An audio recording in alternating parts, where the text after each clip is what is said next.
कुठल्याही शहराच्या दृष्टीनं त्याची विकास योजना किंवा डेव्हलपमेंट प्लॅन हे एक अत्यंत महत्त्वाचा दस्तावेज असतो। त्या शहरातल्या भविष्यकाळातले म्हणजे येत्या 20 वर्षांमधल्या सगळ्या जमिनींचा विकास काय पद्धतीनं करता येईल, आरक्षणं कुठली असतील, या सगळ्या गोष्टी या त्या डीपी प्लॅननुसार होत असतात। त्यामुळं शहरासाठी अत्यंत महत्त्वाचा दस्तावेज आहे। सोलापूर शहरामध्ये सध्या जो विकास योजना जी अंमलबजावणी चालू आहे ती 2004 मध्ये मंजूर झालेली आहे आणि ती 2024 म्हणजे आता 20 वर्ष तिला झाली। त्यामुळे ही विकास योजना सुधारित करण्याची प्रक्रियेमध्ये आम्ही आहोत। शहराचा जी हद्द आहे ती सुमारे 178.87 स्क्वेअर किलोमीटर एवढ्या एरियाचा समावेश शहर हद्दीमध्ये होतो। या सगळ्या जमिनीची आरक्षण आणि विकास काय पद्धतीनं होणार हे ठरवण्यासाठीच्या विकास योजनेची जी काही सुधारणा चालू आहे त्याच्यामध्ये मी आज या माध्यमातून सर्व नागरिकांना शहरातले आवाहन करते की महानगरपालिकेने गुगल लिंक आणि गुगल फॉर्म एक डेव्हलप केलेला आहे।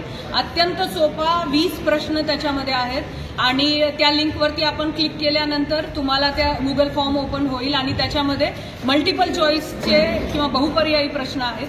त्याच्यात फक्त आपल्याला टिक टिक करायचे, जो काही प्रश्न विचारलाय मराठी भाषेमध्ये आहे, तुम्ही किती वर्षांपासून इथे शहरात वास्तव्य करता, कुठे राहता, शहरात वेगवेगळी आरक्षणं आहेत, सुविधा आहेत, त्या तुम्हाला सफिशियंट पुरेशा वाटतात का, येत्या 5, 10, 20 वर्षांमध्ये शहरामध्ये कुठल्या प्रकारच्या आरक्षणं सुविधा डेव्हलप व्हाव्यात अशी तुमची मनीषा आहे, इच्छा आहे, या प्रकारचे प्रश्न आहेत। शेवटी या विकास योजना बनवत असताना तुम्ही काय पद्धतीनं तुमचे जे काही विचार आहेत ते आपल्याला त्याच्यामध्ये लिहिता येतील।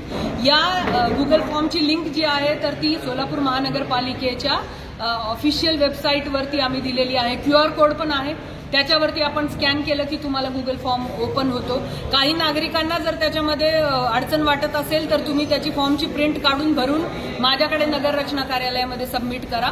मी या माध्यमातून आपण सर्वांना आवाहन करते की ही जी विकास योजना आहे त्याला ट्रूली पीपल्स प्लॅन म्हणून करण्यासाठी आपण सर्वांनी अधिकाधिक सहभाग याच्यामध्ये नोंदवा। किती तारखेपर्यंत आम्ही 15 फेब्रुवारीपर्यंत ही लिंक आणि या सूचना आपणाला महानगरपालिकेपर्यंत पोहोचवतो।